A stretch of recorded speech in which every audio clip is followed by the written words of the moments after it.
Just 6 miles of atmosphere separate mankind from outer space. Roger Bannister, the man who ran the 4-minute mile, could run that distance in just 24 minutes. A rocket can travel the 6 miles from the surface of our planet into space in just 5 minutes. Once in space, everything is different.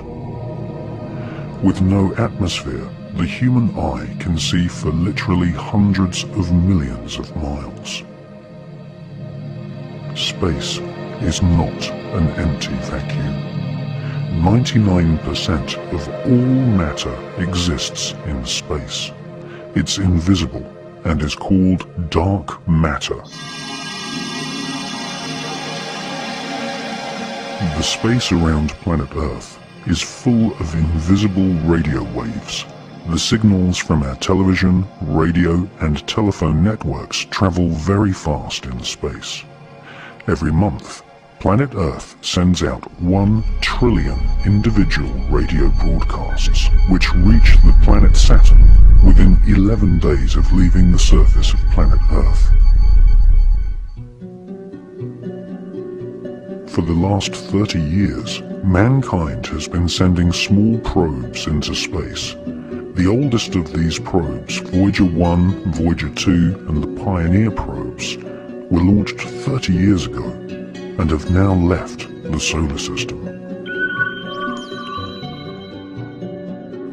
The Pioneer and Voyager probes are fitted with a gold plaque which contains a map of how to find planet Earth, a diagram of what we look like, and an audio recording from Secretary General of the United Nations, an ex-Nazi called Kurt Waldheim.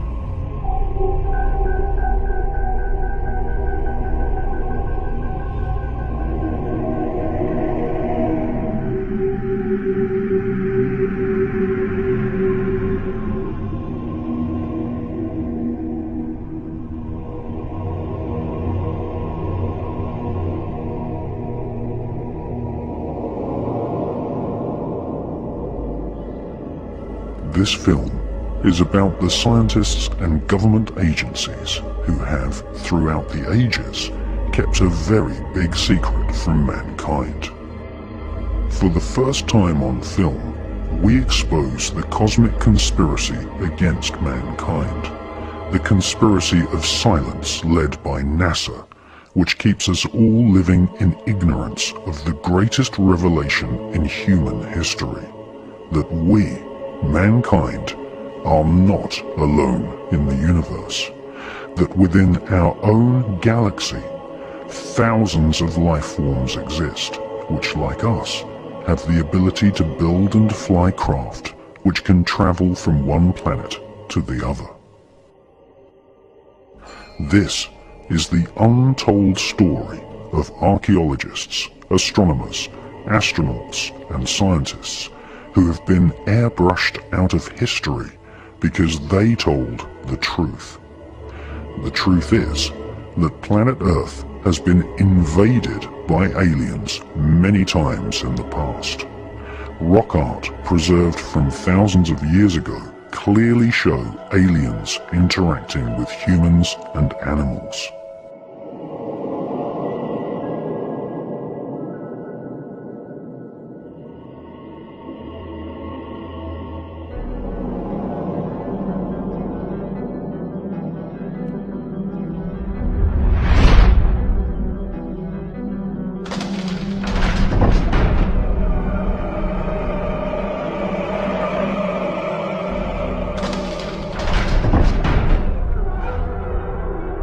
Ancient legends from the Himalayas, Middle East and Americas say that some aliens were benevolent and taught early man how to make electricity.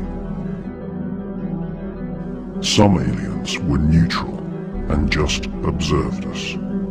Our biblical forefathers called them the Watchers, and the hybrid human-alien offspring were called the Nephilim.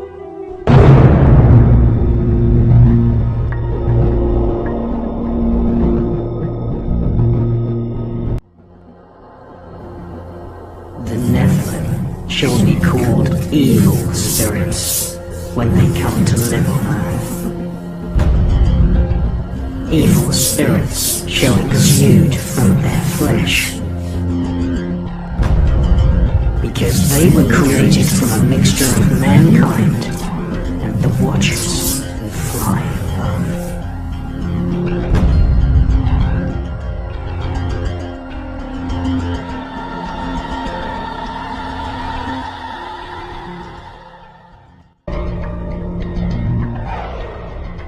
Himalayan legends tell of flying craft which exterminated whole regions of planet Earth using atomic weapons. Hostile aliens have invaded Earth many times, causing human civilization to crumble into dust, only to be rebuilt over thousands of years. We are not alone. We have never been alone.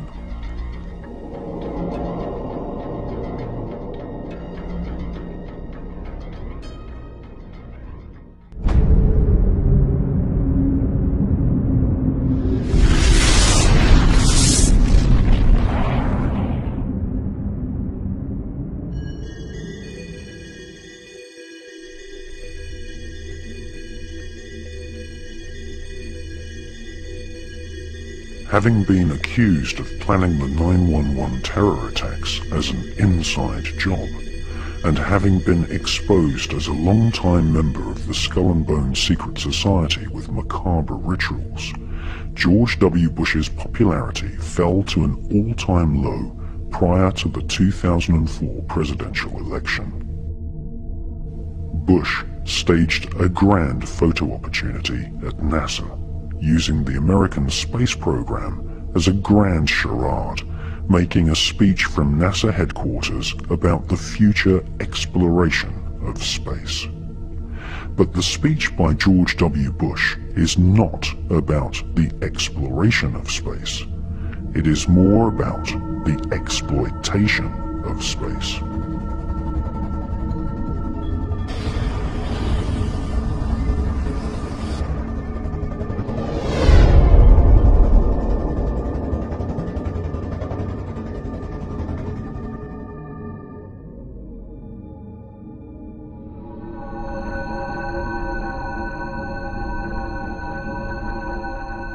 The US government has weaponized space.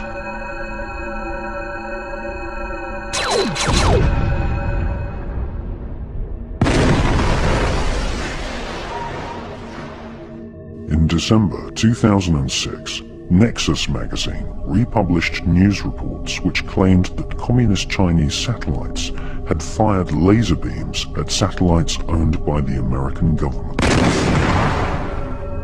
Star Wars are happening right now.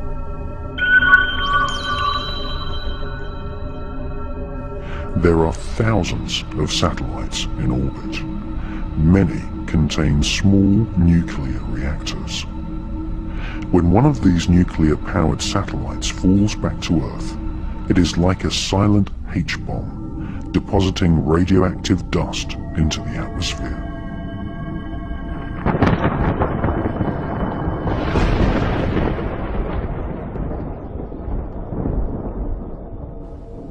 Just 1 pound of plutonium dust deposited into the Earth's atmosphere would kill all living creatures and plant life on the face of the planet. The US government presently has nearly 50 pounds of plutonium orbiting planet Earth in a range of military satellites.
Shortly before his death, retired Pentagon officer Colonel Philip Corso wrote a book called The Day After Roswell. In this astounding book, he claimed that the Star Wars weapon system was placed in orbit to repel alien invaders. For more than 50 years, the war against UFOs has continued as we try to defend ourselves against intrusion. The Hughes hunter-killer satellites of the 1970s were our first steps in deploying a planetary defense system that held any threat to the aliens.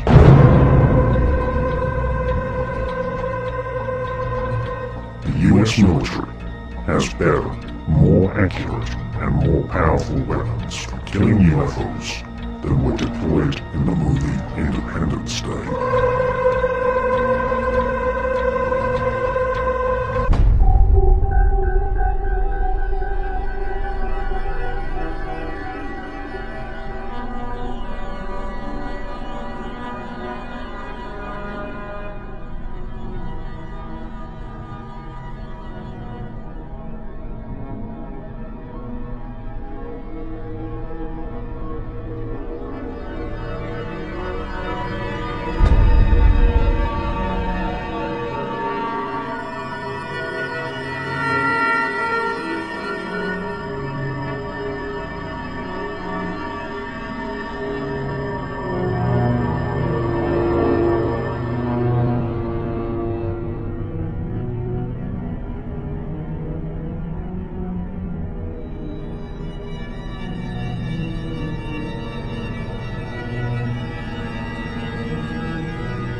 Before he became president, Jimmy Carter made an official UFO report, saying that he had personally witnessed a UFO the size of the moon.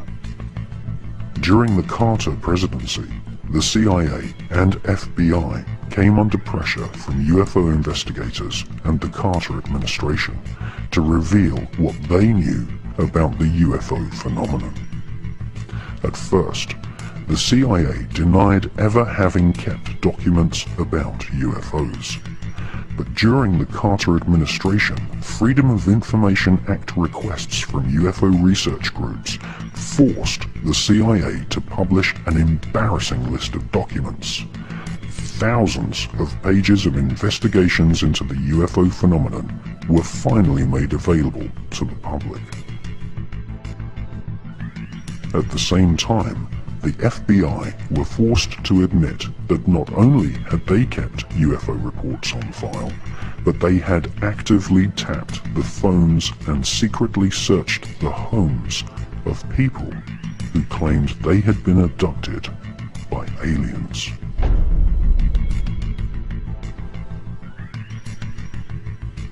Of all the government agencies who have been deliberately silent regarding the possibility of aliens visiting planet Earth, it is the National Aeronautical and Space Administration, NASA, which has steadfastly refused to admit that they are actively involved in UFO research. However, we now know that NASA are actively involved in UFO research. More than 20 space shuttle missions have returned from space with video footage of unidentified flying objects. On every occasion, NASA have claimed that UFOs filmed by NASA astronauts are nothing more than ice particles and debris floating in space. However, since the 1950s, more than 15 NASA astronauts have reported UFOs to mission control.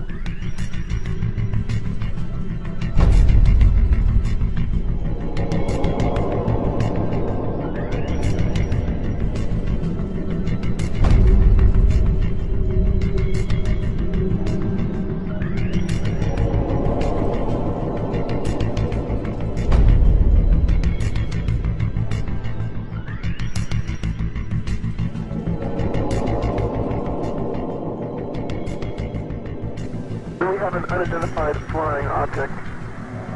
On March the 14th, 1989, amateur radio enthusiasts recorded a transmission on a secret NASA frequency from Space Shuttle pilot John Blah. Houston, this is Discovery. We still have the alien spacecraft under repellents.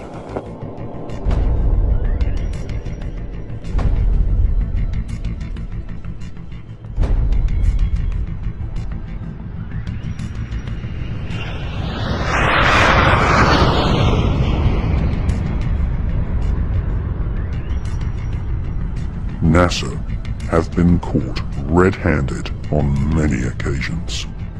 NASA have refused to admit they are actively monitoring the presence of aliens.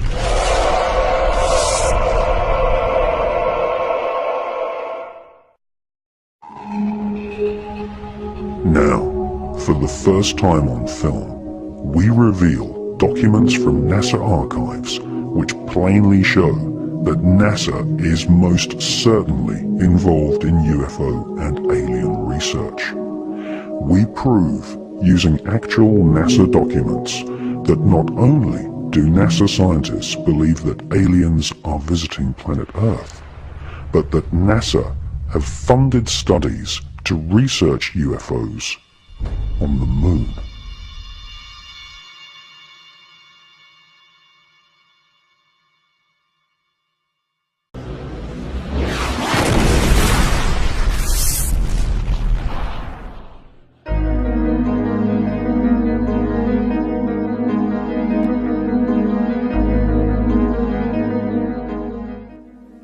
April 2003, American troops go to the National Museum of Iraq in Baghdad, and they set explosives and they blast the doors of the museum off its hinges. I heard those reports and I thought, well, this is just obviously a continuation of what was going on during the Desert Storm invasion of Iraq that was perpetrated by George Bush Sr.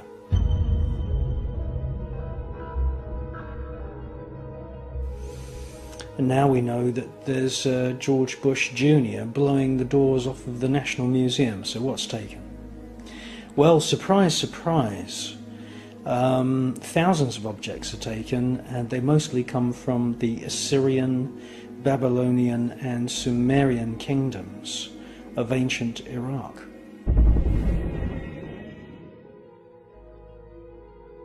Some of these items are to do with the legends, the history, the Sumerian histories of the gods who came from the stars, and they have become known as the Anunnaki.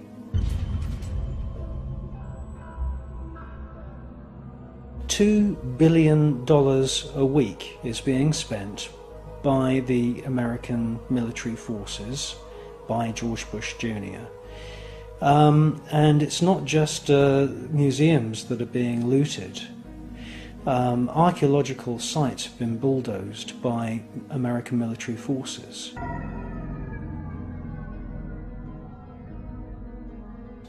What military advantage there is to bulldozing a site, I'm not sure. Obviously, there is no military objective. There is no military objective to shooting dead an old lady who's gone out one morning to buy a loaf of bread.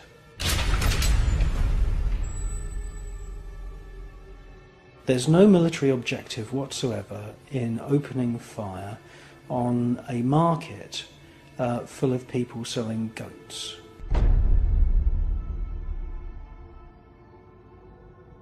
There's no military objective whatsoever in bombing children.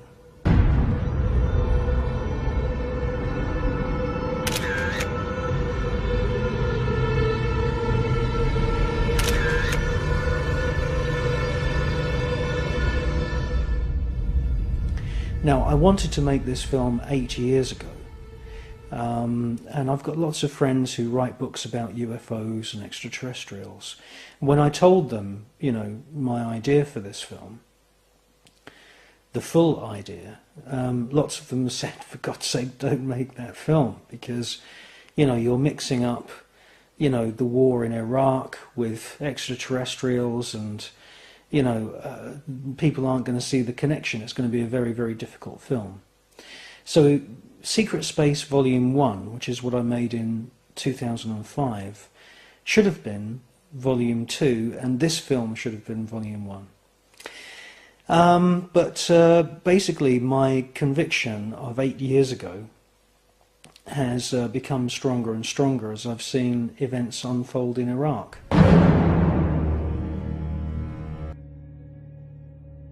There is wholesale tracking down of people going on in Iraq by American military forces under the command of George Bush. People are being systematically hunted down, and they're being tortured and then killed. If they're really lucky, they'll just be killed. Wounded, another Iraqi writhes on the ground. The Marines kill him, then cheer. Like,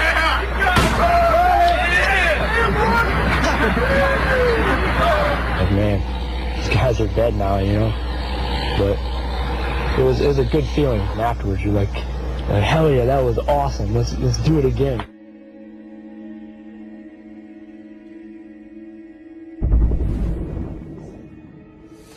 I've heard one report of a gentleman who was working at a local garage. Walking home from work one day, he was asked for his identity papers by an American military officer, and while he was looking in his pockets for his identity papers, the officer took out a sword. It's the first I've known that swords are being issued by the American military. And they cut his head off. This does not fit into any kind of pattern at all, until you realise that they are deliberately hunting down and trying to kill certain people in Iraq, because, and this is what I believe, there are the odd remnants of a bloodline that goes back to the Sumerian kingdom. And I believe that certain people, unbeknown even to those people, have within their genetic makeup remnants of a bloodline that was mixed long ago, 6,000, 7,000, 8,000, 9,000 years ago, with the genetic material from invading star gods. And the American military are doing their damnedest at the moment to hunt down these people and kill them, and to erase them, and therefore erase the remnants of this bloodline.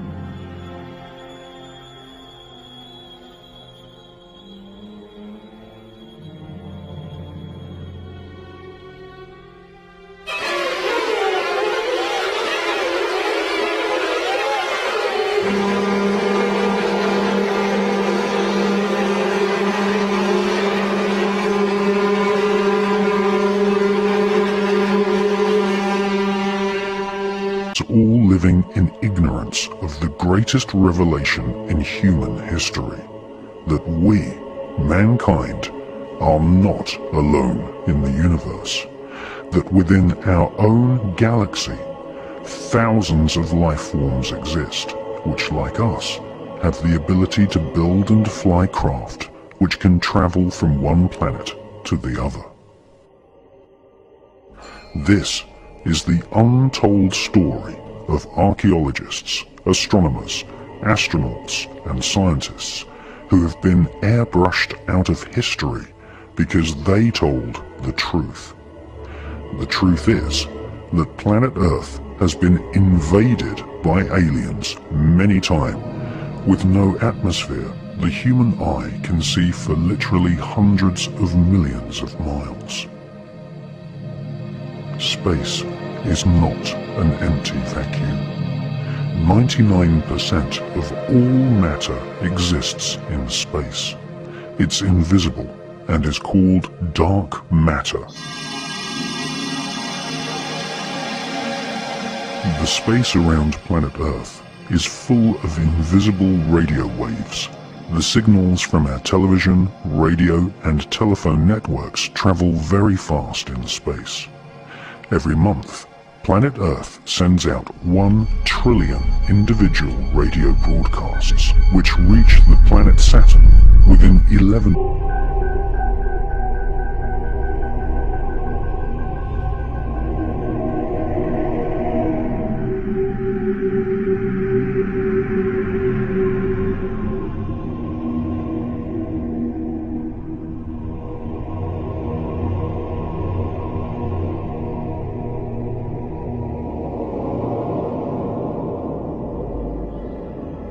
This film is about the scientists and government agencies who have, throughout the ages, kept a very big secret from mankind. For the first time on film, we expose the cosmic conspiracy against mankind, the conspiracy of silence led by NASA, which keeps us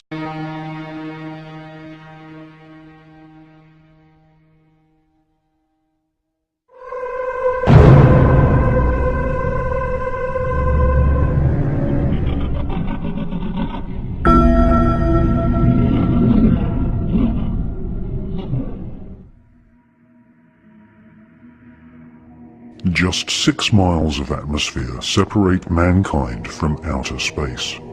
Roger Bannister, the man who ran the 4-minute mile, could run that distance in just 24 minutes. A rocket can travel the 6 miles from the surface of our planet into space in just 5 minutes. Once in space, everything is different. Days of leaving the surface of planet Earth. For the last 30 years, mankind has been sending small probes into space. The oldest of these probes, Voyager 1, Voyager 2 and the Pioneer probes, were launched 30 years ago and have now left the solar system. The Pioneer and Voyager probes are fitted with a gold plaque which contains a map of how to find planet Earth, a diagram of what we look like, and an audio recording from Secretary General of the United Nations, an ex-Nazi called Kurt Waldheim.